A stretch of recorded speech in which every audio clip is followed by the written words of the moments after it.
আসসালামু আলাইকুম প্রিয় শিক্ষার্থীরা, কেমন আছো সবাই? কৃষি বিশ্ববিদ্যালয় কলেজ কর্তৃক আয়োজিত অনলাইন ক্লাসে তোমাদের সবাইকে স্বাগতম। আমি মোহাম্মদ ফেরদৌস, প্রভাষক আইসিটি কৃষি বিশ্ববিদ্যালয় কলেজ। আজকে আমি তোমাদের আইসিটি বইয়ের আমরা যে 6টা চ্যাপ্টার আছে, সেখানে আমাদের তৃতীয় chapter number system and digital device এই অধ্যায়টি শুরু হয়েছিল এবং বিগত 2টি ক্লাস হয়েছে। আজকে আমি তার ধারাবাহিকতায় নতুন কোনো কিছু সম্পর্কে তোমাদের সাথে আলোচনা করব। তো ক্লাস শুরু করার আগে আমি একটু চেক করে নিচ্ছি যে আমাকে ঠিকঠাক মতন দেখা যাচ্ছে কিনা। তোমরাও একটু আমাকে কমেন্ট করে জানাও যে তোমরা আমাকে দেখতে পাচ্ছ কিনা।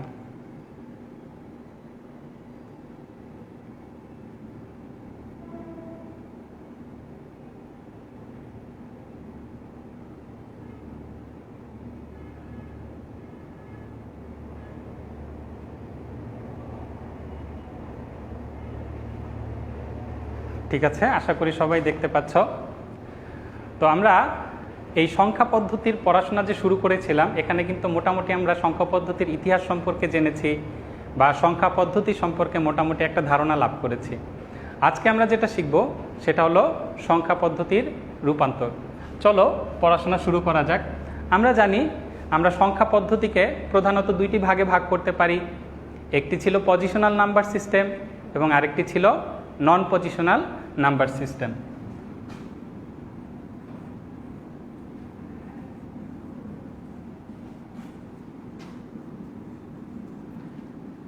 যেখানে নাম্বার সিস্টেমকে আমরা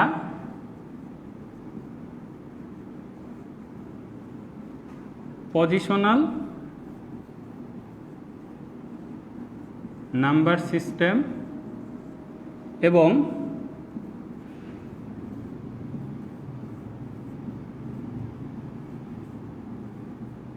নন পজিশনাল নাম্বার সিস্টেম এই 2টা ভাগে ভাগ করতে পারি। যেখানে পজিশনাল নাম্বার সিস্টেম হচ্ছে যেই নাম্বার সিস্টেমের সংখ্যাগুলোর অঙ্কের উপরে নির্ভর করে, অর্থাৎ অঙ্কের অবস্থান পরিবর্তন হলেই পজিশনাল নাম্বার সিস্টেমের মান পরিবর্তন হয়ে যায়, তাদেরকে আমরা পজিশনাল নাম্বার সিস্টেম বলে থাকি। আর নন পজিশনালে হচ্ছে যেই সংখ্যা পদ্ধতিতে কোনো একটা সংখ্যা তার কোনো অঙ্কের অবস্থানের উপরে নির্ভর করবে না, তাকেই কিন্তু আমরা নন পজিশনাল নাম্বার সিস্টেম বলে থাকি। এগুলো আমরা বিগত ক্লাসে শিখেছি এবং এটাও জানি যে আমাদের এই পজিশনাল নাম্বার সিস্টেমকে আমরা 4টি ভাগে ভাগ করেছিলাম। একটি ছিল ডেসিমাল নাম্বার সিস্টেম, একটি ছিল বাইনারি নাম্বার সিস্টেম, একটি ছিল অক্টাল নাম্বার সিস্টেম এবং অপরটি ছিল হেক্সাডেসিমাল নাম্বার সিস্টেম। এবং এগুলোর উদাহরণ সম্পর্কেও আমরা জেনেছিলাম। যেমন একটা ডেসিমাল নাম্বার সিস্টেম বা দশমিক নাম্বার সিস্টেমকে আমরা যদি প্রকাশ করতে চাই, তাহলে ব্র্যাকেটে নিচে এর বেজ নাম্বার দিয়ে কিন্তু আমরা প্রকাশ করতে পারি। অর্থাৎ এই সংখ্যাটার এই বেজ নাম্বার দেখে আমরা কিন্তু বলে দিতে পারবো যে এটা কোন ধরনের সংখ্যা। বা একটা বাইনারি সংখ্যার ক্ষেত্রে আমরা কিন্তু এভাবে বেজ নাম্বার দিয়ে এক্সপ্রেস করতে পারি যে এটা কোন ধরনের সংখ্যা। এরপরে যদি আমরা অক্টাল নাম্বার সিস্টেমে চলে আসি, এভাবে কিন্তু আমরা বেজ নাম্বার দিয়ে এক্সপ্রেস করতে পারি। একইভাবে হেক্সাডেসিমালের ক্ষেত্রে আমরা কিন্তু বেজ নাম্বার দিয়ে এভাবে এক্সপ্রেস করতে পারি। যেখানে আমরা জানি যে আমাদের ডেসিমাল নাম্বার সিস্টেমের বেজ হচ্ছে 10, বাইনারি নাম্বার সিস্টেমের বেজ হচ্ছে 2, অক্টাল নাম্বার সিস্টেমের বেজ হচ্ছে 8 এবং হেক্সাডেসিমাল নাম্বার সিস্টেমের বেজ হচ্ছে 16। তো আজকে আমাদের পড়ার টপিক হচ্ছে এই এক নাম্বার সিস্টেম থেকে কিভাবে আমরা অন্য নাম্বার সিস্টেমে কনভার্সন বা রূপান্তরটা করতে পারি। এখন এই কনভার্সন বা রূপান্তরটা আমাদের কেন দরকার সেটা তো প্রথমে জানা জরুরি। আমরা কিন্তু সবাই এই ডেসিমাল নাম্বার সিস্টেম ব্যবহারের সাথে অভ্যস্ত। ছোটোবেলা থেকে আমরা এই ডেসিমাল বা দশমিক নাম্বার সিস্টেম শিখে এসেছি বা যত জায়গায় আমরা ব্যবহার করি আমরা কিন্তু সবাই এই দশমিক নাম্বার সিস্টেমটাই ব্যবহার করে থাকি।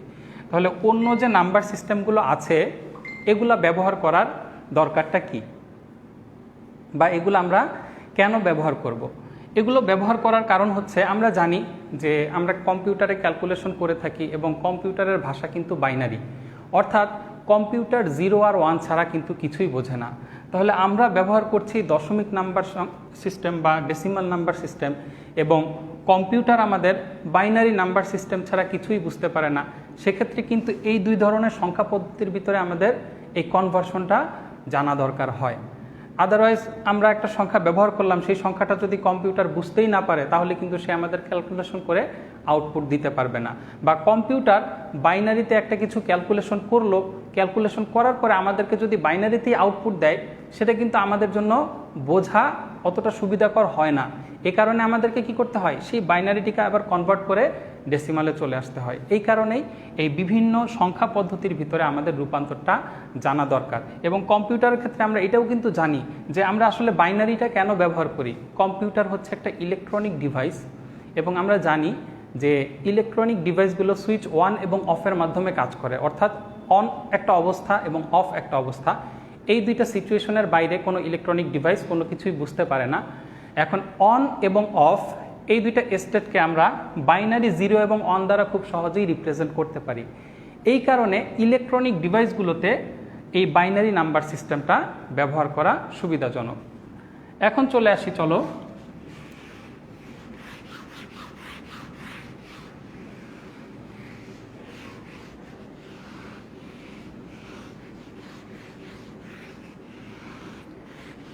এই যে আমাদের 4 ধরনের নাম্বার সিস্টেম আছে, এই 4 ধরনের নাম্বার সিস্টেমের ভিতরে কত ধরনের কনভার্সন হতে পারে।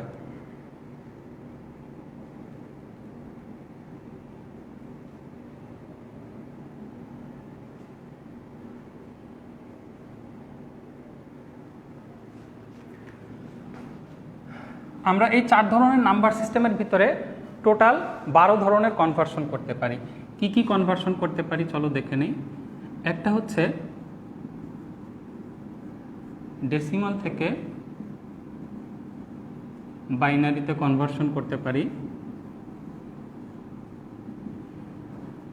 তারপর আমরা ডেসিমাল থেকে অক্টাল নাম্বার সিস্টেমের সাথে কনভার্সন করতে পারি। এরপরে ডেসিমাল থেকে আমরা হেক্সাডেসিমাল নাম্বার সিস্টেমের সাথে কনভার্সন করতে পারি। এরপরে ডেসিমাল থেকে সবগুলো নাম্বার সিস্টেমে কনভার্ট করলাম, দেন বাইনারি, অক্টাল, হেক্সাডেসিমাল থেকেও কিন্তু আমরা চাইলে ডেসিমাল নাম্বার সিস্টেমে কনভার্সন করতে পারি। বাইনারি থেকে ডেসিমাল নাম্বার সিস্টেম, দেন অক্টাল নাম্বার সিস্টেম থেকে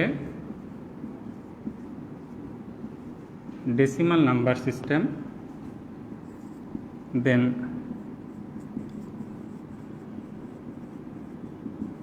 হেক্সাডেসিমাল নাম্বার সিস্টেম থেকে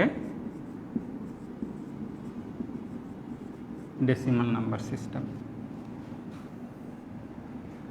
এখন দেখো, ডেসিমাল থেকে আমরা বাইনারিতে যেতে পারি, ডেসিমাল থেকে অক্টালে যেতে পারি, ডেসিমাল থেকে কিন্তু হেক্সাডেসিমালে যেতে পারি, আবার বাইনারি, অক্টাল, হেক্সাডেসিমাল থেকে আমরা ডেসিমালে চলে আসতে পারি। এরপরে আরও কি কি ধরনের কনভার্সন হতে পারে।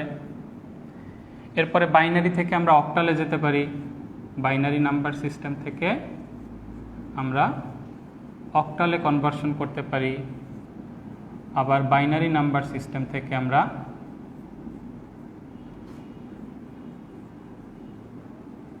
হেক্সাডেসিমাল নাম্বার সিস্টেমে কনভার্ট করতে পারি, দেন আবার অক্টাল নাম্বার সিস্টেম থেকে আমরা বাইনারিতে কনভার্ট করতে পারি। 10 নম্বরে আবার হেক্সাডেসিমাল নাম্বার সিস্টেম থেকে আমরা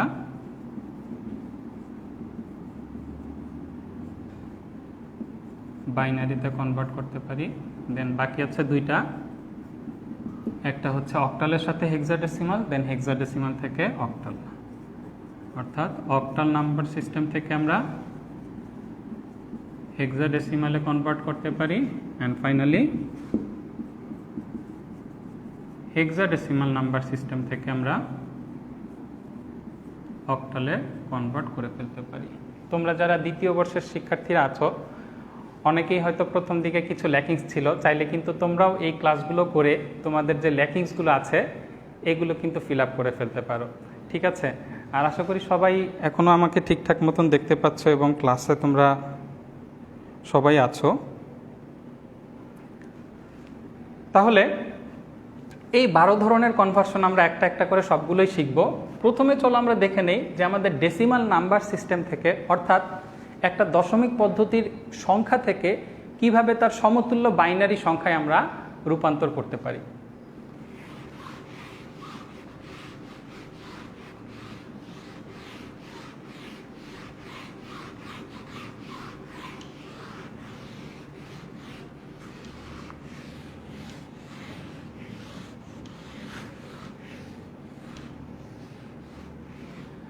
আমাদের এই 4 ধরনের নাম্বার সিস্টেমের ভিতরে আমরা 12 ধরনের কনভার্সন করতে পারি দেখে নিলাম।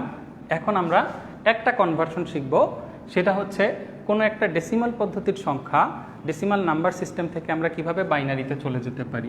এক্সাম্পল হিসেবে আমি লিখলাম 35। এখন এটা কোন number system? Decimal number system. কিভাবে বুঝবো? এটার বেজ নাম্বার আমি দিয়ে দিয়েছি 10। এখন এই ডেসিমাল নাম্বার সিস্টেম থেকে আমাকে এই 35-এর সমতুল্য বাইনারি নাম্বার সিস্টেমে ভ্যালুটা কত হবে, সংখ্যাটা কত হবে, ঠিক সেটা বের করতে হবে। গত ক্লাসে কিন্তু আমরা দেখেছি যে আমাদের 0-এর জন্য বাইনারি হয় 0, 1-এর জন্য বাইনারি হয় 1, 2-এর জন্য কিন্তু আমাদের বাইনারি চলে আসে 1 0, বা ডেসিমাল সংখ্যা 3-এর জন্য বাইনারি চলে আসে 1 1, 4-এর ক্ষেত্রে বাইনারি চলে আসে 1 0 0। এখন ঠিক তেমনিভাবে 35 আমরা এত সিকোয়েন্সিয়ালি কিন্তু আমাদের ক্ষেত্রে মনে রাখা সম্ভব হয় না। সেক্ষেত্রে যে কোনো একটা সংখ্যা যদি দিয়ে দেওয়া হয়, সেই সংখ্যার সমতুল্য বাইনারি মান কত, এটা কিন্তু আমাদের বের করতে হতে পারে। তো সেটা আমরা কিভাবে বের করব? বের করার সহজ কিছু নিয়ম আছে। আমরা কোনো একটা বেজ থেকে ঠিক যেই বেজে যাব, এই বেজ নাম্বারটা আমাদেরকে দেখতে হবে যে আমরা কোন বেজের নাম্বারে কনভার্ট করছি। সংখ্যাটা হচ্ছে 35। এই 35কে আমরা নিয়ে যাব বাইনারির বেজে, যার বেজ নাম্বার হচ্ছে 2। এই বেজ নাম্বার 2 হওয়ার কারণে এই 35 সংখ্যাটাকে আমরা 2 দ্বারা ভাগ করব। এখন 35কে যদি আমরা 2 দ্বারা ভাগ করি, কোনো সংখ্যাকেই আমরা ভাগ করলে একটা ভাগফল পাই এবং আর একটা ভাগশেষ পাই। তো 35কে যদি আমরা 2 দ্বারা ভাগ করি, তাহলে আমাদের চলে আসবে ভাগফল 17। এরপরে আমাদের ভাগশেষ কত থাকে, সেই ভাগশেষ অংশটাকে আমরা হাইফেন দিয়ে এখানে লিখে ফেলব। তাহলে 35 এটাকে আমরা 2 দ্বারা ভাগ করার পরে ভাগফল আসতেছে 17, এবং ভাগশেষ হিসেবে যে সংখ্যাটা আসবে সেটাকে আমরা এরকম হাইফেন দিয়ে লিখে ফেলব। দেন এই যে 17 পেলাম আমরা ভাগফল, এই ভাগফলটাকে আবার আমরা 2 দ্বারা ভাগ করব। 2 দ্বারা কেন ভাগ করছি? কারণ আমরা বাইনারি নাম্বার সিস্টেমে কনভার্ট করে ফেলতেছি। এখন এই 17কে আবার 2 দ্বারা ভাগ করলে আমাদের চলে আসে ভাগফল হচ্ছে 8 এবং ভাগশেষ চলে আসে 1। এইটা কিন্তু মাইনাস না, তোমাদের খেয়াল করতে হবে যে এখানে আমরা প্রথমে ভাগফলটা লিখছি, দেন হাইফেন দ্বারা আমরা ভাগশেষ অংশটা লিখছি। এরপরে এই যে 8 পেলাম, এই 8টাকে আবার আমরা এই ভাগফলটাকে প্রতিবার আমরা ভাগফলটাকে এই বেজ নাম্বার দ্বারা ভাগ করতে থাকবো যতক্ষণ পর্যন্ত না আমরা এই ভাগফল 0 পাবো। মাথায় রাখবে সবাই। তাহলে দেখো এই 8কে যখন আমরা আবার 2 দ্বারা ভাগ করব, ভাগফল আসলো 4 এবং ভাগশেষ হিসেবে কিছু আছে নাই। যদি না থাকে তখন আমরা ভাগশেষের ক্ষেত্রে এভাবে 0 দিয়ে দিলাম। দেন 4কে আবার আমরা যদি 2 দ্বারা ভাগ করি, আমাদের ভাগফল আসবে 2, কোনো ভাগশেষ নেই, এই কারণে এখানে 0 লিখে দিলাম। দেন এই 2কে আবার আমরা 2 দ্বারা ভাগ করলে আমাদের ভাগফল আসবে 1 এবং ভাগশেষ 0। এরপরে আছে কি 1। এখন 1কে আমরা 2 দ্বারা ভাগ করব। লক্ষ্য রাখবা, কখনো যদি এমন হয় যে কোনো ছোট সংখ্যাকে আমরা বড় সংখ্যা দ্বারা ভাগ করছি, সেক্ষেত্রে আমরা ভাগফলের জায়গায় 0 লিখে ফেলব। ছোট সংখ্যাকেই আমরা বড় সংখ্যা দ্বারা ভাগ করতে গেলেই ভাগফলের জায়গায় কি বসবে? 0 বসবে। এবং ঠিক যেই ছোট সংখ্যাটাকে আমি ভাগ করছি, সেই ছোট সংখ্যাটা চলে যাবে ভাগশেষের জায়গায়। এটা তোমরা ভাগ করতে গিয়েও জানো, আমি জানি, শিখে এসেছো তোমরা অবশ্যই। তো দেখো এখানে এভাবে ভাগ করতে করতে আমরা কতগুলো ভাগশেষ পেয়েছি। এই ভাগশেষের অংশে দেখো 1 আর 0 ছাড়া কিন্তু আর কিছুই নেই। তো ঠিক এই অংশটাকে আমরা নিচ থেকে উপরের দিকে লিখব, অর্থাৎ সবার লাস্টে আমরা পেয়েছি 1 1, দেন 0 0 0 0 0 0, দেন 1 1। এই যে সংখ্যাটা পেলাম, এই সংখ্যাটাই কিন্তু অ্যাকচুয়ালি আমার 1 0 0 0 1 1, এই সংখ্যাটাই হচ্ছে আমার 35-এর ইকুইভ্যালেন্ট বাইনারি নাম্বার। আশা করি তোমরা সবাই বুঝতে পেরেছো। আমরা আরও উদাহরণ দিয়ে এটা আরও ভালোভাবে বোঝার চেষ্টা করব। চলো দেখে নেই।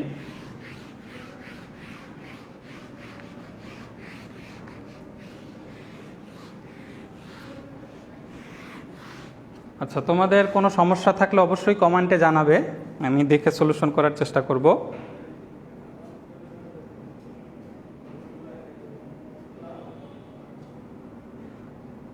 আচ্ছা, আশা করি সবাই বুঝতে পারছো।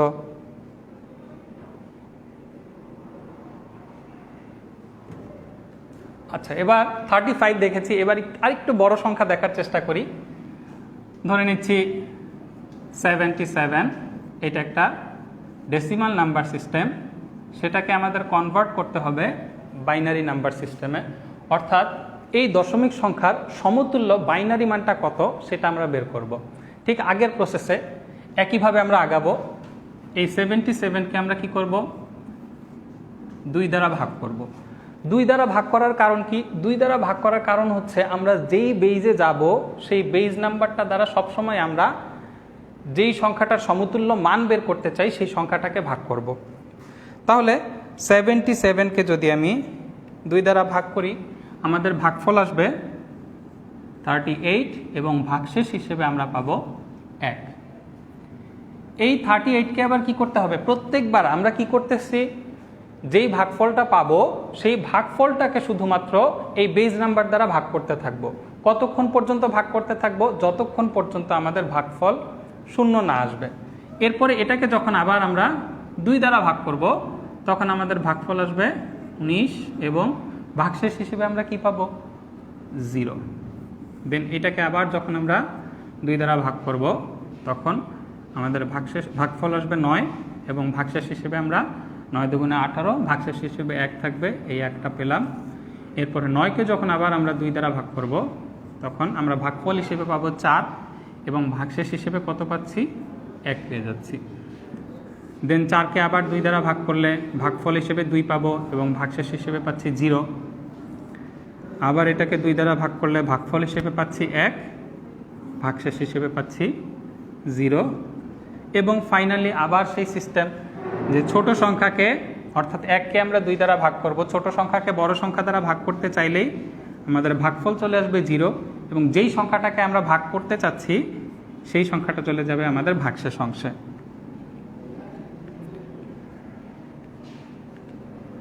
তাহলে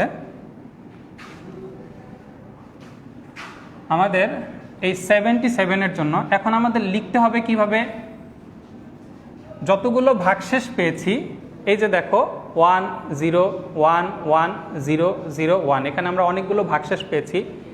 এই ভাগশেষ পাওয়া সংখ্যাগুলোকে আমরা উল্টা দিক থেকে লিখব, অর্থাৎ 1 0 0 1 1 0 1 1 0 0 1 1 0 1 1 0 0 1 1 0 1, বেজ নাম্বার দিয়ে দিলাম 2। এই সংখ্যাটাই হচ্ছে কার সমতুল্য বাইনারি মান, আমাদের 77, এই সংখ্যার সমতুল্য বাইনারি মান। আশা করি তোমরা বুঝতে পেরেছো। তাহলে যে কোনো ডেসিমাল নাম্বার যদি তোমাদেরকে দেওয়া হয়, সেই নাম্বারটাকে তোমরা বাইনারি নাম্বারে খুব সহজেই কিন্তু কনভার্ট করে ফেলতে পারবে।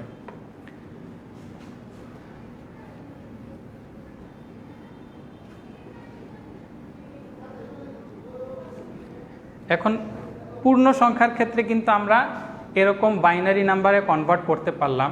যদি কখনো এরকম চলে আসে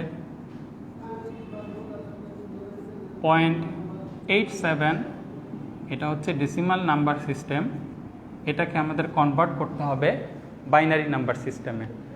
এতক্ষণ পর্যন্ত আমরা পূর্ণ সংখ্যার ক্ষেত্রে বাইনারি নাম্বারে সমতুল্য বাইনারি নাম্বার বের করেছি। তাহলে এই ডেসিমাল নাম্বার সিস্টেম যেটা হচ্ছে একটা ভগ্নাংশ, এই ভগ্নাংশটাকে বের করার জন্য আমাদের সিস্টেমটা কি, প্রসেসটা কি। আগের বার আমরা যেটা করেছিলাম যে যেই নাম্বার সিস্টেমে আমরা কনভার্ট করব সেই নাম্বার সিস্টেমের যে বেজ, সেই বেজ দ্বারা আমরা প্রতিবার ওই সংখ্যাটাকে ভাগ করেছি, যেই ভাগফলটা পেয়েছি সেই ভাগফলটাকে আবার ওই বেজ নাম্বার দ্বারা কিন্তু ভাগ করেছি।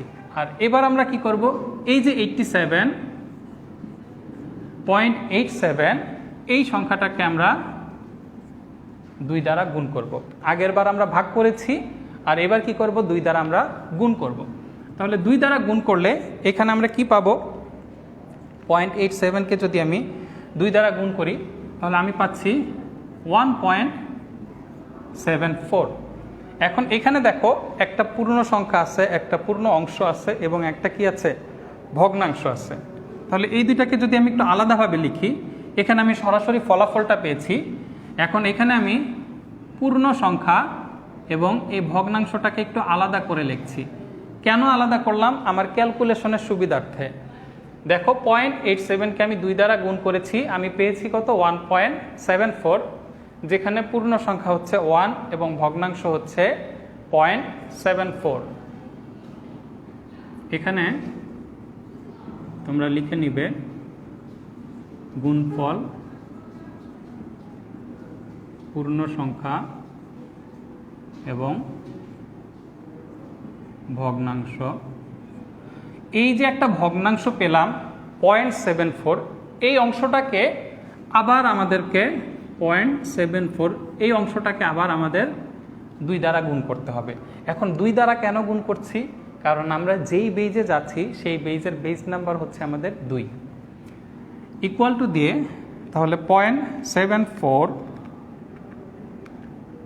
এটাকে যদি আমি 2 দ্বারা গুণ করি তাহলে আমি পাচ্ছি 1.48। এখন এই যে 1.48 পেলাম, তাহলে এখানে পূর্ণ সংখ্যা হচ্ছে 1 পয়েন্টের আগে এবং পয়েন্টের পরে যে ভগ্নাংশটা আছে সেটা হচ্ছে 48। তাহলে এই যে 48 পেলাম, এই 48কে আবার কি করব, 0.48 ইন্টু 2। তাহলে 2 দ্বারা গুণ করলে 0.48 ইন্টু 2 আমি পাচ্ছি 0.96। কত পেলাম, 0.96। তাহলে আমার পূর্ণ সংখ্যা কত, 0, ভগ্নাংশ কত, 0.96। এই 96কে আবার আমি কি করব, 2 দ্বারা গুণ করব। তাহলে 0.96কে যদি আমি 2 দ্বারা গুণ করি আমার ফলাফল আসে 1.92।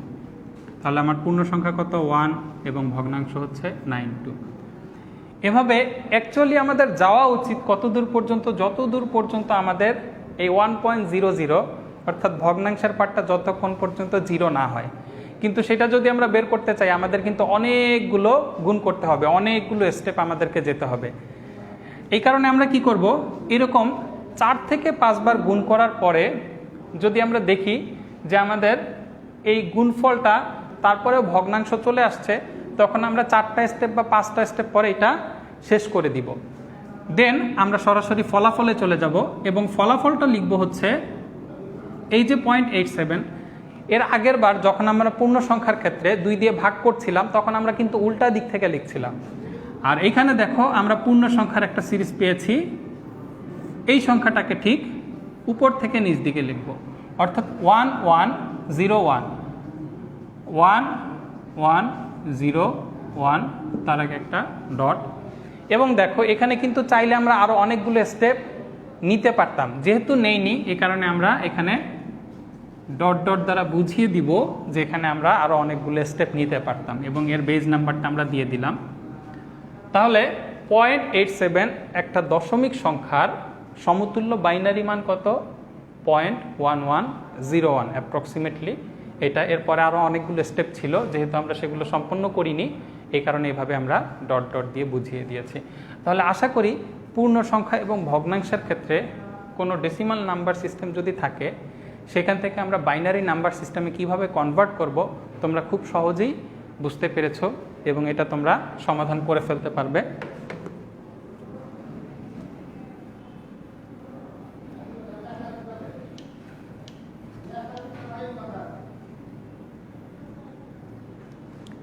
তাহলে আমি তোমাদের কিছু বাড়ির কাজ দিয়ে দিচ্ছি।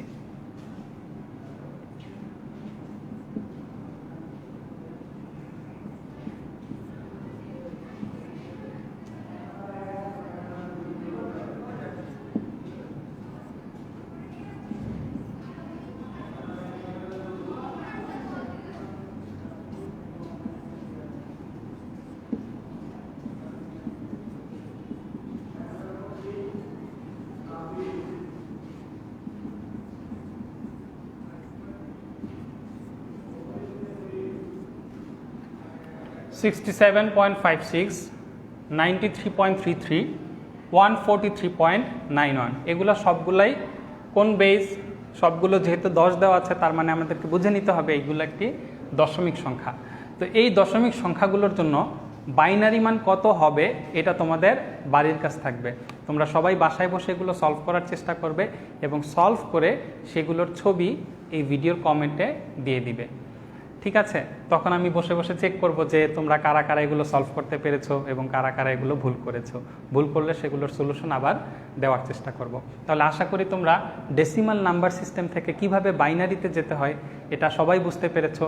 এর পরবর্তী ক্লাসগুলোতে আমরা ডেসিমাল নাম্বার সিস্টেম থেকে কিভাবে অক্টালে যাব, ডেসিমাল নাম্বার সিস্টেম থেকে কিভাবে হেক্সাডেসিমালে যাব, এগুলোও দেখার চেষ্টা করব। আশা করি তোমরা সেই পর্যন্ত সবাই ভালো থাকবে। তোমাদের সাথে নেক্সট ক্লাসে আবারও দেখা হবে নতুন কোনো টপিক নিয়ে। সেই প্রত্যাশায় আজকের ক্লাস এখানে শেষ করছি। আসসালামু আলাইকুম।